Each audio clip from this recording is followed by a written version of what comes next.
L'histoire d'aujourd'hui est arrivée à 2 soldats dans le désert de Libye, plus précisément à la frontière entre la Libye et le Tchad, sur la bande d'Aouzou. C'était une zone de conflit entre les deux pays, et ces 2 soldats de l'armée libyenne ont été affectés à cet endroit. Mais ils vont passer la pire nuit de leur vie dans ce désert.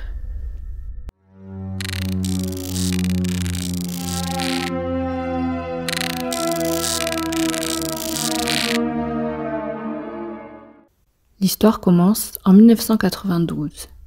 Mahmoud nous raconte qu'à la fin de son service militaire, comme tout nouveau militaire libyen, il doit passer une période d'essai dans le Sahara.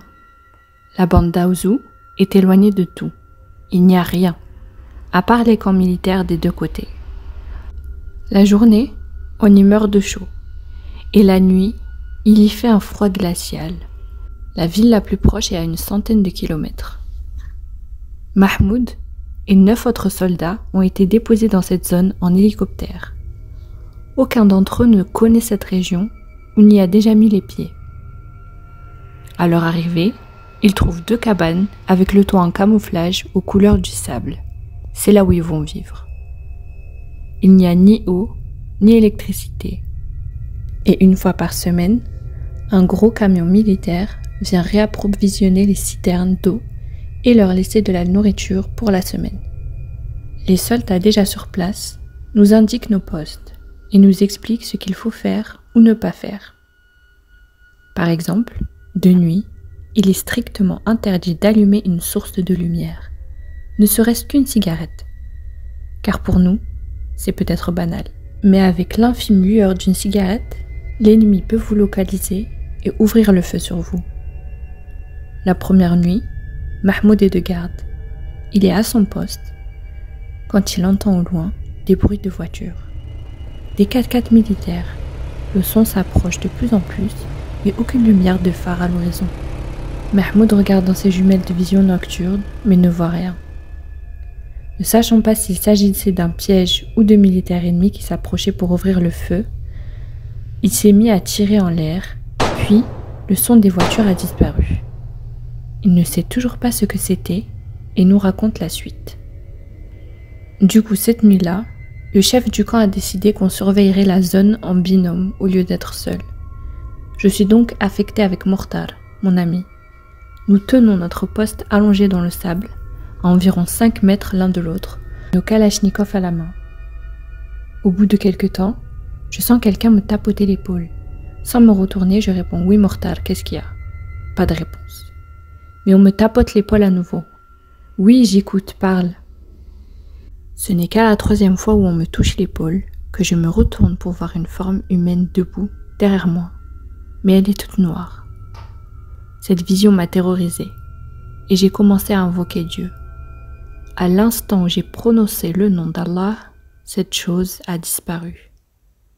Je suis choquée, mais je me rassure en me disant que c'est peut-être la fatigue du voyage, plus la garde de nuit qui me font avoir des hallucinations. Mais je suis persuadée d'avoir été touchée à l'épaule. Je n'ai même pas le temps de comprendre ce qui m'arrive que j'entends Mortar me parler depuis son poste. « Quoi? Qu'est-ce que tu veux? C'est toi qui me jettes des cailloux ?» Ce n'est pas moi. Je vais donc vers lui pour lui expliquer que moi aussi, j'ai senti quelqu'un me toucher et que j'ai vu une personne derrière moi sans trait de visage. On en discute quelques minutes et il me dit que les djinns vivent aussi dans le désert et que c'est peut-être eux qui se jouent de nous. À ce moment-là, dans la radio, le chef nous informe qu'il va falloir faire des rondes par 2 autour du camp pour vérifier qu'il n'y ait pas de mouvement ennemi ou autre. Car dans cette zone, il n'y a pas que l'armée d'en face. Il y a aussi les trafiquants d'armes, de drogue, etc.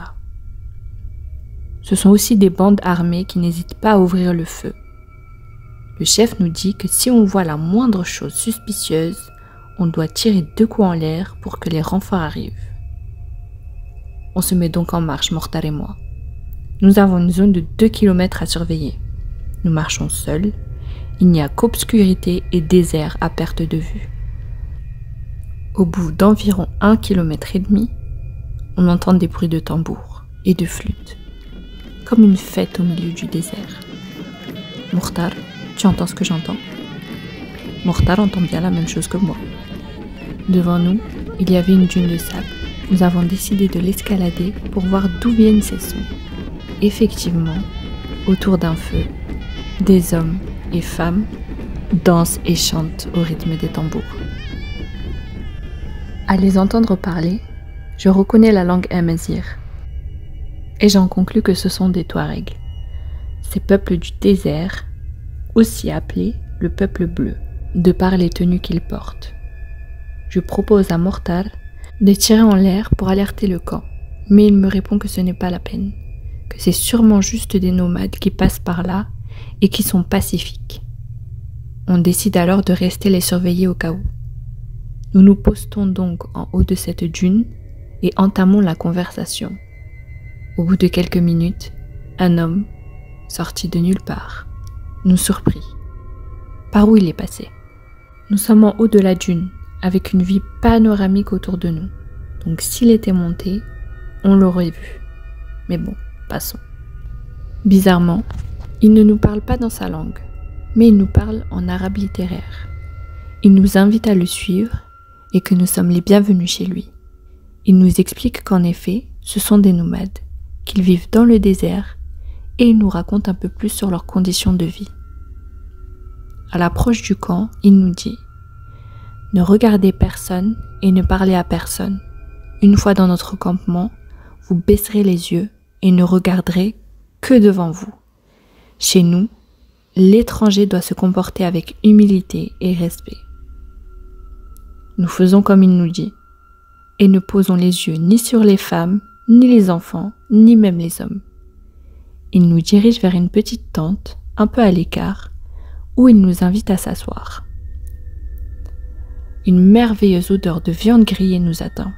Nous n'avons rien mangé depuis des heures, et les grands froids de la nuit dans le désert nous a creusé l'appétit. Nous l'entendons parler avec les autres personnes, mais ni en arabe, ni en amazigh. C'est une langue que je n'ai jamais entendue. Mais puisqu'ils sont nomades, peut-être que c'est une langue d'un autre pays. Un des hommes qui se trouvait dans la même tente que nous va s'affairer à couper la viande et la sépare dans des assiettes. Il nous distribue les assiettes et vraiment, l'odeur de cette viande me met l'eau à la bouche. Je ne vous parle même pas de son goût. Je pense n'avoir jamais goûté une viande aussi bonne. Peut-être parce qu'elle a été cuite de façon traditionnelle et ancestrale, ou car les bêtes des nomades ne mangent que des plantes naturelles, ce qui donne meilleur goût à leur viande. Bref, je mange un peu et je m'arrête assez vite. Mortar, quant à lui, s'est bien rempli la panse. En attendant que les autres finissent de manger, je vais faire une grave erreur. J'étais dans la lune et sans m'en rendre compte, j'ai levé la tête. Malheur, mes yeux se sont posés sur l'homme en face de moi. Au premier abord, ce sont des gens normaux. On voyait des mains et des pieds, tout à fait banals depuis notre arrivée.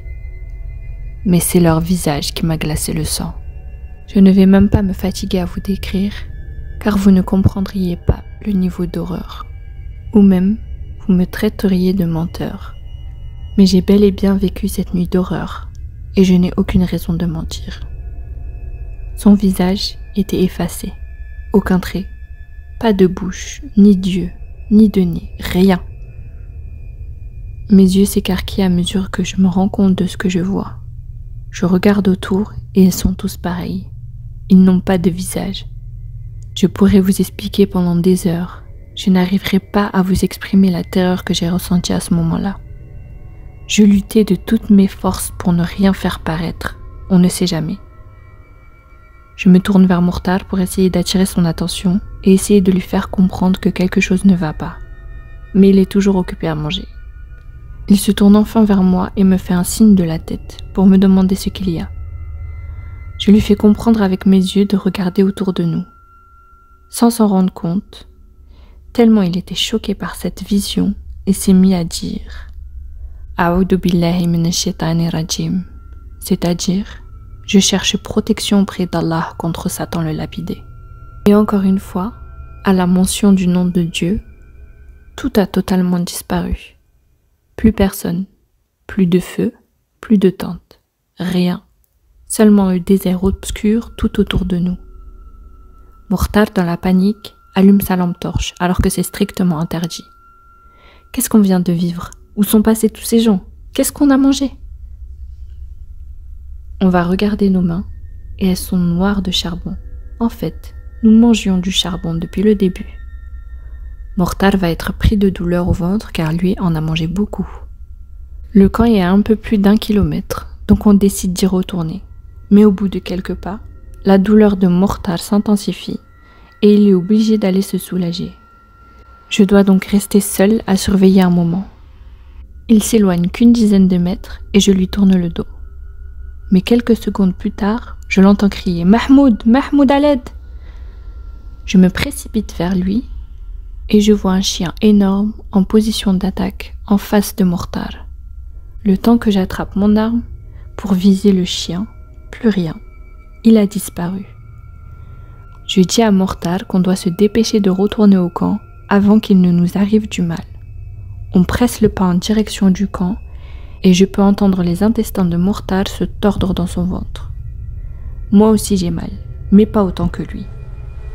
Tout à coup, on entend le bruit d'un essaim d'abeilles, comme si des milliers d'abeilles nous pourchassaient. Mais en regardant autour de nous, rien. Je continue d'aider Mokhtar à avancer, on ne doit pas s'arrêter. Ce bruit est juste une mise en garde. On continue notre chemin et nous tombons sur quelque chose d'enroulé dans un tissu blanc par terre, comme quelqu'un d'emmailloté dans un linceul. Mais cette chose bouge. Des fois elle se tient debout comme un homme et des fois elle se roule par terre. Mokhtar va attraper son arme pour tirer dessus, mais je l'en empêche. C'est un djinn, c'est sûr. Viens, on continue par un autre chemin. Nous courons, terrorisés, et Mokhtar se tient le ventre de douleur. Et au moment d'arriver au camp, on entend à nouveau les flûtes et les tambours. On se retourne, et voilà, le même feu, les mêmes tentes, et ces hommes à qui nous avons parlé, qui nous saluent au loin et nous fait signe de s'approcher. Je dis à Mokhtar de ne plus se retourner, et nous sprintons jusqu'au camp. À notre arrivée, en nous voyant comme ça effrayés et essoufflés, les autres soldats comprennent tout de suite ce qui nous est arrivé. Le chef, quant à lui, décide de nous punir, car nous avons tardé à rentrer au camp, et en plus, nous n'avons pas écouté les ordres. Nous devions tirer en l'air au moindre mouvement pour qu'ils nous rejoignent. Notre punition cette nuit-là, c'est que nous devions continuer la garde jusqu'au matin, sans pause. Nous avions fini notre tour et devions aller nous reposer. Mais le chef en a décidé autrement. Nous gardons notre poste du début, mais Mokhtar a trop mal au ventre et s'éloigne quelques mètres pour se soulager. Quelques secondes plus tard, j'entends une femme appeler Mokhtar au loin. « Mahmoud, toi aussi tu entends ma mère m'appeler ? Ne sois pas bête, Mokhtar.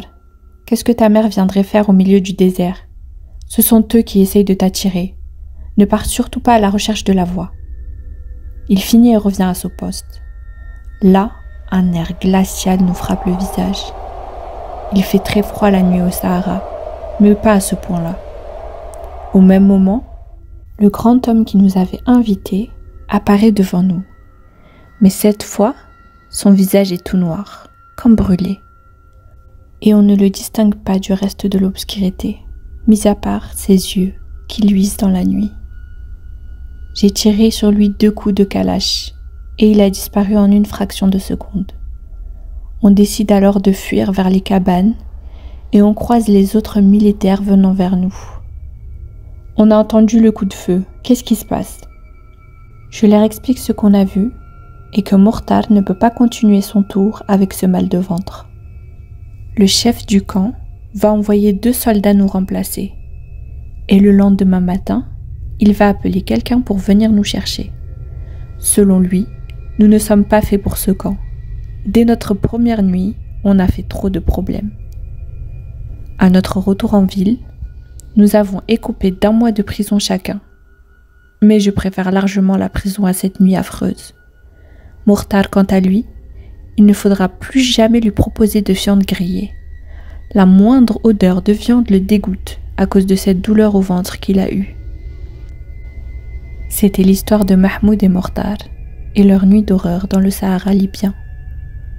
Pour beaucoup d'entre vous, cette histoire n'est que légende et mensonge. Mais sachez que les djinns habitent beaucoup les zones désertes et inhabitées comme le Sahara. Et pour les quelques-uns parmi vous qui ont eu un grand-père militaire qui a servi dans le Sahara, ce n'est sûrement pas la première histoire de ce genre que vous avez entendue. J'espère que cette histoire vous a plu. Si c'est le cas, n'oubliez pas de liker la vidéo et de la partager. N'hésitez pas non plus à vous abonner pour ne rater aucune des prochaines histoires. Merci pour votre écoute.